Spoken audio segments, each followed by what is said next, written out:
Alikuwa ni binti mdogo kutoka kwenye familia ya kawaida kabisa, lakini alichaguliwa kwa ajili ya hatima kubwa ambayo ilibadilisha kabisa ulimwengu huu mpaka leo. Mfalme alimwogopa mtoto wake kabla hata hajazaliwa. Hii ni hadithi ya Bikira Maria, lakini sio ile ulioizoea ya siku zote. Ungana nami kwenye simulizi hii ya filamu ya Mary iliyotoka Disemba 6 mwaka 2024. Bikira Maria hakuwa malkia wala hakuwa jemedari wa vita. Alikuwa ni msichana tu anaishi maisha yake ya kawaida. Muujiza wa Bikira Maria unaelezewa kama ni furaha ya kimungu, furaha katika dini zetu, lakini jua kwamba muujiza wake na muujiza wote uliotoka katika maisha yake ulimletea hatari kubwa, na vilevile ulimletea kutengwa na kila mtu katika jamii yake. Kwanza kabisa, kuzaliwa kwake tu kulikuwa ni muujiza tosha, maana mama yake na baba yake walikaa muda mrefu sana bila kupata mtoto, na yeye ndo alikuwa mtoto wa pekee katika familia yake. Baba yake Yoakim alienda jangwani siku 40 kufunga na kuomba, ndipo alipopewa muujiza wa mtoto Maria, lakini alipewa maagizo kwamba akikuwa ampeleke akatumikie hekaluni. Na kipindi hiko kulikuwa na mfalme mmoja alioteuliwa na Waroma, alikuwa anaenda kwa jina la Herode. Mfalme Herode alikuwa akipingwa na kila mtu, lakini yeye alikuwa anajibu hivi: yoyote yule atakayekuwa anampinga alikuwa lazima auawe. Haijalishi ni ndugu, shemeji, kaka mdogo, sijui nani, lazima auawe. Yaani Herode ni mfano wa watawala ambao wana uchu wa madaraka na wanataka kuongoza kwa temzi zao na sio za wananchi. Maria alipofikisha miaka 11, 12 alipelekwa hekaluni kwenda kuishi kule, na akajifunza jinsi gani ya kumtegemea Mungu katika hekalu lile. Alikuwa ni mtu wa tofauti, alikuwa akipenda sana kuhudumia busani, mpaka wakati mwingine anachelewa sala za mchana kwa ajili ya hiyo. Lakini pia alikuwa na tabia ya pekee ya kusaidia ombaomba wote ambao walikuwa nje ya hekalu, lakini pia walikuwa sokoni, alikuwa akiwapelekea chakula. Anauliza wenzake kwamba, je, utamaliza chakula hiki? Wenzake ambao hawamalizi chakula, anakusanya kile chakula kabla hawajaanza kula, anaweka kwenye kapu, baadaye anawapelekea maskini. Siku moja akiwa anasaidia maskini, mfalme alikuja kuweka sanamu lake juu ya hekalu, sanamu la Kirumi juu ya hekalu la Mungu, ambapo kulikuwa na upinzani mkubwa sana. Lakini mfalme wakati anahutubia akakutana uso kwa uso, macho kwa macho na Maria. Mfalme aliogopa sana, mpaka kila mtu akashuka kwamba huyu binti ana kitu gani, mpaka mlinzi wa mfalme alienda kidogo amuue Maria kwa sababu ya jinsi mfalme alipokutana macho kwa macho na Maria. Mfalme aliogopa sana na hata akasimamisha hotuba yake. Tunakutana na kijana anaitwa Yosefu akiwa yuko site ya ujenzi. Wakati huo watu wanaongea, kuna pande tofauti tofauti, kuna pande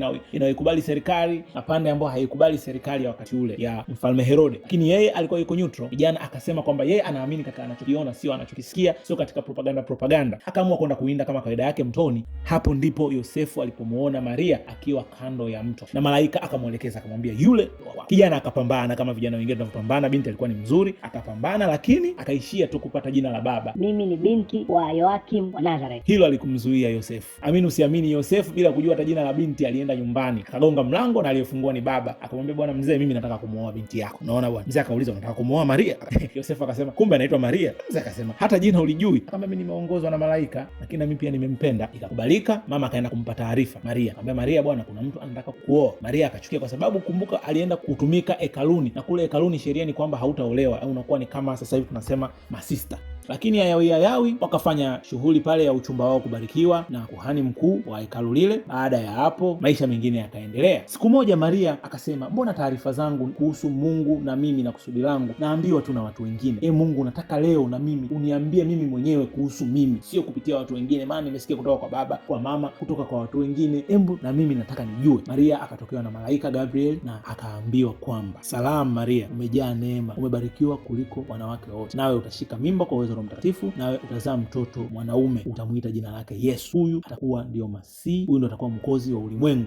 Maria hakuelewa, lakini malaika alimuelewesha, akakubali, akaambiwa usiogope. Na Maria hakukubali kirahisi, kwa sababu alijua kabisa kitakachoendelea baada ya pale ni hatari kubwa sana na kutengwa, na ukizingatia kwamba mfalme tayari anapingwa, na hii historia kwamba kutatokea Masihi, kutakuwa na mwokozi, ilikuwa inajulikana tangia kipindi cha Isaya miaka 1000 ngapi nyuma, na mfalme Herode alikuwa anakijua hiki kitu na alikuwa anakipinga. Mtu yote akimwambia kwamba kuna Masihi atazaliwa, Wayahudi wote walikuwa wanasubiria, na ukizingatia kwamba mfalme Herode hakuwa Myahudi, kwa hiyo alikuwa akisikia hiki kilikuwa ni kitu ambacho kinamsumbua kweli mfalme. Kwa hiyo na Maria alipopewa ujumbe huu kwamba yeye ndo atabeba huyo Masihi, halikuwa jambo dogo kwake. Kwanza atapewa mimba kwa uwezo wa Roho Mtakatifu. Hajaolewa huyu, amechumbiwa. Hiyo mimba ikiingia, nani atakayemuelewa? Sio wazazi, sio watu wa hekaluni, sio jamii nzima. Lakini vile vile ukiachana na hayo yote, mfalme akijua kwamba huyo Masihi ndo amebebwa kwenye tumbo la Maria, nini kitakachotokea? Kwa hiyo haikuwa rahisi, lakini alikubali. Hapo ndipo imani inapimwa. Maria akapata ujauzito kwa uwezo wa Roho Mtakatifu kama alivyoambiwa na malaika Gabriel. Baada ya hapo watu hekaluni pale wakajua, akafukuzwa hekaluni, akaambiwa ondoka, umetuaibisha, umetudhalilisha. Akajaribu kuwaelezea, jamani, sijafanya lolote baya, lakini hakuna aliyekuwa akimuelewa. Imagine watu walikuwa wanamsubiri Masihi, lakini ndo wanaambiwa sasa mimi nimebeba huyu Masihi, lakini hawaamini. Kwa hiyo Maria baada ya kufukuzwa hekaluni akaamua kurudi nyumbani. Alipofika nyumbani akakutana na mama yake, akajaribu kumuelezea mama yake.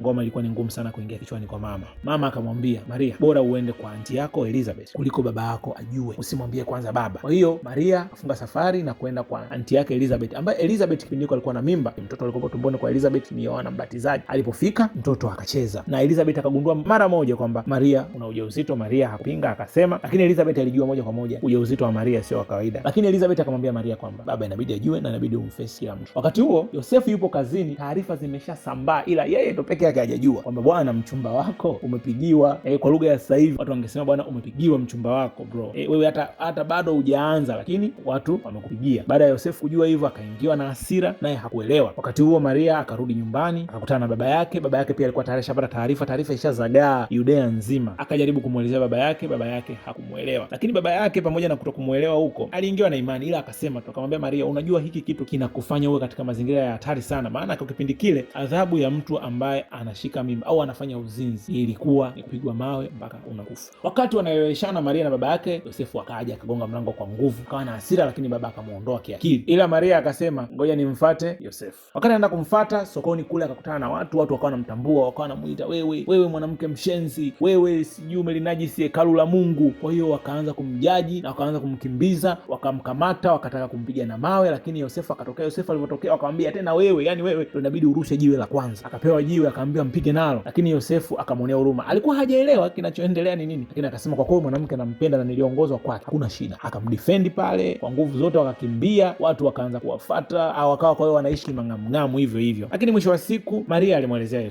Yosefu akaelewa. Maria alimwambia Yosefu kwamba mimi hii kitu kimetokea ni mpango wa Mungu, kama utataka, kama hautataka, mimi nitaendelea na hii, sio lazima wewe uendelee na mimi, lakini mimi nitafanya kila ninavyoweza mtoto huyu niliyembeba nimtunze mpaka afikie ile hatima Mungu ambaye anataka. Yosefu naye akamwambia, mimi nimeongozwa na Mungu kwako, kwa hiyo niko na wewe bega kwa bega, nitampenda huyo mtoto kama wa kwangu na nitakupenda wewe kwa kadri ninavyoweza, ukinipa tu nafasi. Wakakubaliana, wakafunga ndoa. Baada ya kufunga ndoa ile, wanarudi nyumbani tu wanakuta nyumba kila kitu kimeuawa, kondoo, mbuzi, ng'ombe, kila kitu, wanyama wote, kuku, na imechorwa na damu kwenye ukuta kwamba tutawaua, tunawatafuta. Mzee wake na Maria, Yoakim, akasema kwamba tuondoke hapa, sio sehemu salama tena kwetu. Kwa akaondoka familia nzima, akaondoka Yoakim, mama yake Maria, Yosefu, Maria mwenyewe, Elizabeth mume wake Elizabeth. Wakati Bikira Maria na familia nzima wanatoroka mji ule, kuna rafiki yake mmoja na Yoakim alienda kwa maspai wa mfalme kwenda kusema kwamba Yoakim anatunza wahaini katika nyumba yake, watu ambao wanasaliti ufalme. Kwa hiyo mfalme akatuma wanajeshi wake na akamtuma mwanajeshi wake mkuu kabisa ambaye anaitwa Marcellus aende kwa Yoakim kuwaua. Marcellus alipofika alikutana na binti wa kazi, akamuuliza binti wa kazi, akasema watu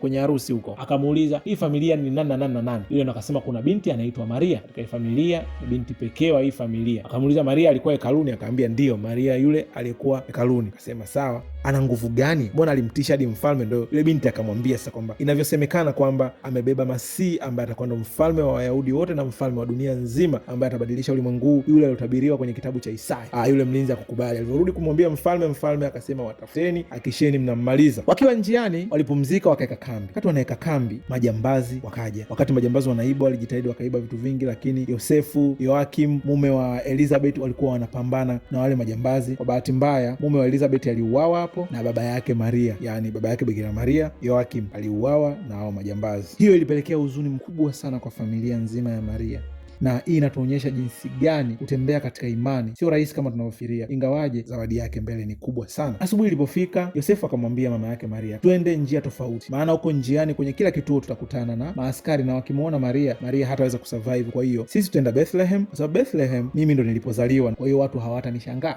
Wakakubaliana, mama yake na Maria akasema basi tutakutana wote Bethlehem. Walipofika Bethlehem kulikuwa na watu wengi kuliko kawaida, hadi Maria akauliza, hii ni kawaida ya Bethlehem ama ni kipindi hiki cha hii sensa ya Warumi ndio maana watu wamekuwa wengi? Yosefu akasema hapana, sensa zinatokeaga lakini watu hawagi hivi, utajua tu. Maria akaanza kujisikia vibaya, kama anaanza kujisikia hali ya uchungu. Ikabidi Yosefu amweke chini, amkabidhi kwa mwanamke mmoja pale, akampa na hela kumsaidia kumwangalizia mke wake. Akamwambia mke wangu anaumwa. Wakati huo anaenda kutafuta sehemu ya wao kulala. Kila sehemu akaenda kugonga kwenye loji zote, anaambiwa vyumba vimejaa bwana, na vyumba vimejaa. Ikafika sehemu ikabidi aulize, kwani kuna nini? Akasema watu wamekuja wengi, wageni wengi, kwa sababu inavyosemekana hapa Bethlehemu hivi karibuni anazaliwa Masihi. Wakati huo anatafuta vyumba, huku bwana shetani anamtokea Maria na kumwambia, bwana Maria, sikiliza, haya mateso yote uliopitia kwa binti kama wewe, binti mzuri, binti mdogo wa miaka 18, 17, 18, haikutakiwa kupitia mateso yote. Ni Mungu gani huyu ambaye anakupitisha kwenye mateso haya? Umefiwa na mzazi, uko unakimbia tu ovyo, umekuwa muhaini, wewe unahitajika kuuawa, nifuate mimi, nitakurahisishia maisha yako. Wakati Maria anakataa, shetani akamlegeza, akambeba kama kwenda kumuua. Yosefu anarudi akashangaa, pale alipomwacha hayupo, kuangalia pembeni wanaona wale wanaishia, akaenda akamchoma kisu yule shetani. Kuna wafalme watatu walitokea mbali, wakafika kwa Herode, wakamwambia Herode, tumekuja kumuona mfalme wa Wayahudi wote na mfalme wa dunia nzima. Herode akasema, mfalme wa Wayahudi wote? Si mimi ndo mfalme wa Wayahudi wote. Wale wafalme wakasema, sio wewe, ni yule aliyotabiriwa katika kitabu cha Isaya. Herode akasema yeye hajui, akauliza tu, mtajuaje? Wakasema kuna nyota inaonekana iko Bethlehem, kwa hiyo huko ndo atakapozaliwa Masihi, sisi tunaomba tu njia tupite hapa Yerusalemu kuelekea Bethlehem. Akawaruhusu, nendeni, lakini akatoa oda kwamba wakauawe watoto wote wachanga wa kiume, wote wauawe. Akasema lakini akipatikana huyo mtoto anaitwa Masihi, aletwe kwake akiwa hai ili yeye mwenyewe amuue. Bikira Maria akajifungua mtoto wa kiume akiwa yupo na Yosefu mama yake na Elizabeth ndo alomsaidia katika leba. Muda anajifungua mtoto, Yudea nzima ilikuwa kimya, hakuna hata mnyama mmoja, hata ng'ombe kulia moo, hamna, hata mbuzi kulia mee, hata kuku kujigusa. Nchi nzima ilikuwa kimya na nyota iling'aa sana. Watu wakaenda, wafalme wale wakaenda, wakatoa heshima zao, wakatoa zawadi, watu wakakusanyika pale mpaka asubuhi. Maria akawa anamshukuru Yosefu, akamwambia, Yosefu, najua ilikuwa sio lazima ukifanya hiki unachokifanya, nashukuru sana. Yosefu akasema, ilibidi, na mimi ni hatima yangu hii kuhusika hapa. Yosefu akamuuliza Maria, mtoto anaitwa nani? Maria akamwambia, mtoto anaitwa Yesu. Ungedhani kwamba kuzaliwa kwa Yesu au Maria kujifungua ingekuwa ndo mwisho wa matatizo yao. Hapana, mateso bado hayajaisha. Wakati huo maaskari wanawatafuta, wakaja kuambiwa kwamba, bwana, ondokeni, kimbieni hapa, mtauawa. Basi wakaondoka, wakachukua farasi, wakaondoka kuelekea Misri. Wakiwa njiani, bwana, wakapata shida moja ya chakula, wakaingia kwenye nyumba fulani kuomba chakula, wakapewa. Wakati wanapewa, wale maaskari